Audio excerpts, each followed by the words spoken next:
रण में लड़कर मारना वीरों को है योग्य, पर उनका उच्छिष्ट ही कायर को है योग्य।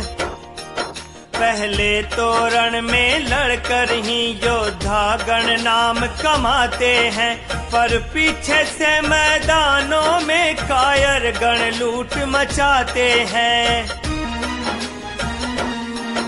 वे हैं जो जिंदा वीरों के शस्त्रों से शस्त्र मिलाते हैं, ये हैं जो मुर्दों के तन पे अपना पौरुष दिखलाते हैं।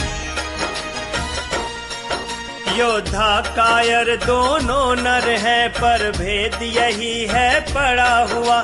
योद्धा मर कर भी जीता है, कायर जीता भी मरा हुआ। मर कर जीना किसको कहते, यह सीखो वीर कुमारों से। जीते रह कर मरना क्या है, यह सीखो नीच सियारों से।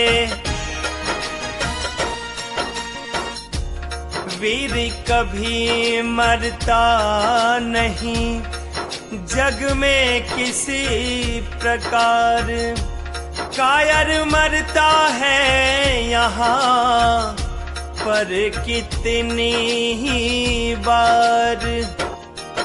वह मरा नहीं कहलाता है जो हंस हंस कर मर जाता है।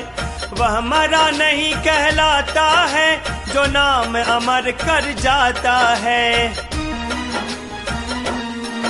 निज देश धर्म और जाति पर जो न्योछावर हो जाता है, और मातृभूमि के चरणों में जो अपना शीश चढ़ाता है।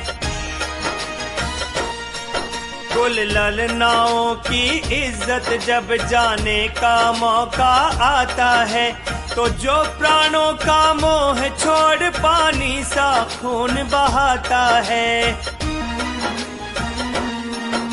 जुल्मी का जुल्म न सहता है, सत्याग्रह पर अड़ जाता है। मर जाता है कट जाता है, पर अपनी टेक निभाता है। उसका शरीर तो जाता है पर नाम अमर हो जाता है। मर जाता है पर मर कर भी वह मरा नहीं कहलाता है। मर जाने के बाद भी हो अमरों में गण्य, मरना उसका नाम है, वही मौत है धन्य। कायर बनकर जो कहीं जिसे बरस दो चार, तो वह क्या है जिंदगी, उस पर है धिक्कार। कायर बनकर शरीर रखा तो उस शरीर का काम नहीं। कुत्ते की तरह जिए तो क्या जीना, कुछ उसका नाम नहीं। जो भरा नहीं है भावों से, बहती जिसमें रसधार नहीं, वह हृदय नहीं है पत्थर है जिसमें स्वदेश का प्यार नहीं। अन्यायी का अन्याय देख और अत्याचार निर्बलों पर, जो मौन रहे खामोश रहे वह नीच नराधम है कायर। वह खून नहीं इन मौकों पर जिनमें न जोश तूफान उठे, वह क्रोध नहीं जो दब जावे जिसमें कुछ नहीं तूफान उठे। जिंदगी अगर इस दुनिया में काटी हमने गुलाम रहकर, तो वह जीना क्या जीना है, उससे तो मरना ही बेहतर। अन्यायों से जो लड़े नहीं है मोह प्राण का भरा हुआ, क्या खाक करेगा जी कर, वह जीता भी है वह मरा हुआ।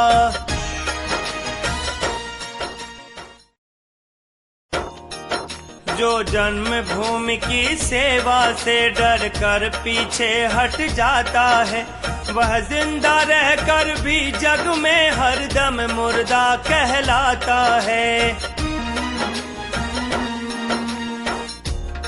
दो कौड़ी का है अहो ऐसा जीवन नीच, इससे तो अच्छी कहीं लाखों दर्जे मीच। जिए अगर तो क्या जिए हो कायरता धाम, वीर सदृश गर जिए तो जीना उसका नाम। जीने मरने का सभी अर्थ दिया समझाए, अब आगे की कथा को सुनिए ध्यान लगाए। चंड मुंड ने जब लखा निज सेना का नाश, आए लड़ने के लिए दोनों माँ के पास। गरज गरज कर क्रोध से होकर काल समान, आया पहले सामने चंड वीर बलवान। उस समय क्रोध से जल जल कर उसका शरीर था लाल हुआ। पहले ही था विकराल किंतु अब वह ज्यादा विकराल हुआ। आते ही आते काली पे आंधी सा वह पामर धाया, मानो गिरखंडों से कोई वन का हिंसक पशु टकराया। पर उस दानव के धाने का फल उसके ही विपरीत हुआ। माता वैसे ही रही मगर वह उन्हें देख भयभीत हुआ। जब जब उसने डरते डरते माता पे शस्त्र प्रहार किया, तब तब उनने हंसकर उनको खंडित कितनी ही बार किया। इस तरह विजय पाने के जब उसके सब व्यर्थ प्रयास हुए, तब तो मन ही मन में दानव शोकाकुल और निराश हुए। देख देख कर यह दशा दुष्ट चंड बलवान, झुंझला कर रचने लगा महाघोर घमसान। छोड़े काली देवी पर उसने इतने बाण, बाणों ही का छा गया ऊपर एक वितान। जिस ओर नजर फिर जाती थी ऊपर नीचे दाएं बाएं, उस ओर घने दिखलाते थे बाणों ही के बादल छाए। दानव दल के कोदंडों से चलती थी बाणों की धारें, मानो काले घन मंडल से झरती हो जल की बौछारें। छाए काली जी के तन पे वे वाण ज्योति में जड़े हुए, मानो बिजली के टुकड़े हो काले बादल में पड़े हुए। अथवा धुएं के मंडल में चिंगारी जैसे चमकी हो, या घोर अमावस में जैसे जुगनू दम दम कर दम की हो।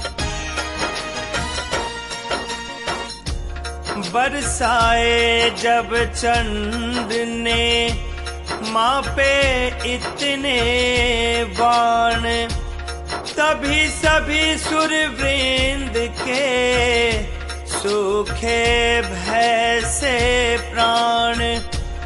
देख देख कर चंड का यह बल विक्रम जोश, लगे कांपने देवगण, उड़े सभी के होश। देखा देवों को जब ही यों होते बदहोश, माता के मुख पर तभी झलक उठा कुछ रोष। जिस दम दुष्टों की करनी पे माता को थोड़ा रोष हुआ, उस समय कांप कर शंका से दानव का ठंडा जोश हुआ।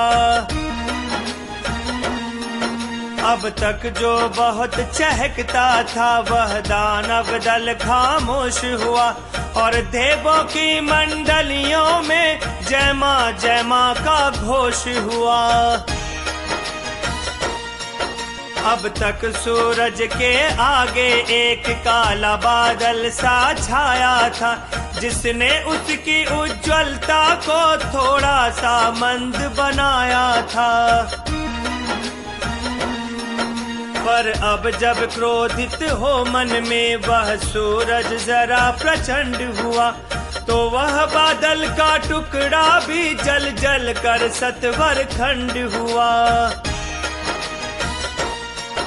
मतलब यह है जब माता के कुछ नयन क्रोध में चूर हुए, तो दुष्ट चंड के वाण सभी जल जल करके काफूर हुए।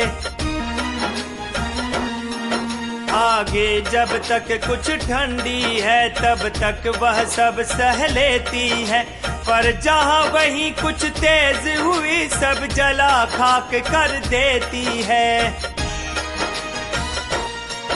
ज्यों ही काली ने क्रोध किया त्यों ही वे वाण हटे ऐसे, सूरज की किरणों के आगे अंधियाला घोर कटे जैसे। काट चुकी जब कालिका दुष्टों का सर जाल, तब स्तुति करने लगे सुरगण हो नत भाल। सुने जब ही सुरवृंद के ऐसे आरत बैन, हुई क्रुद्ध वे कालिका तने क्रोध से नैन।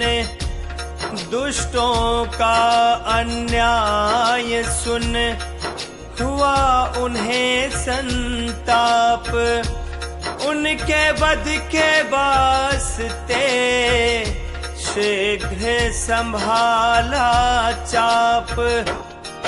पहले भारी टंकोर हुई फिर धनुआ से एक तीर चला, मानो कड़ कर करके कोई बिजली का टुकड़ा चीर चला। माता ने चंड सूरमा को मारा एक बाण करारा सा, जाते ही उसने दानव के तन में चीरा एक आरा सा। जब तक संभले तब तक वह शर का वही शिकार हुआ, रोका कितनी ही उसने पर वह उसके दिल के पार हुआ। गिरते गिरते भी उसने एक माता पर तीखा वार किया, पर माता ने हंसकर उसको पहले ही सा बेकार किया। इस ओर शस्त्र बेकार हुआ, उस ओर भूमि पे चंड गिरा, मानो बिजली के गिरने से पर्वत का कोई खंड गिरा। संहार चंड का होने से दुष्टों में हाहाकार हुआ, पर देवों की मंडलियों में काली का जय जयकार हुआ।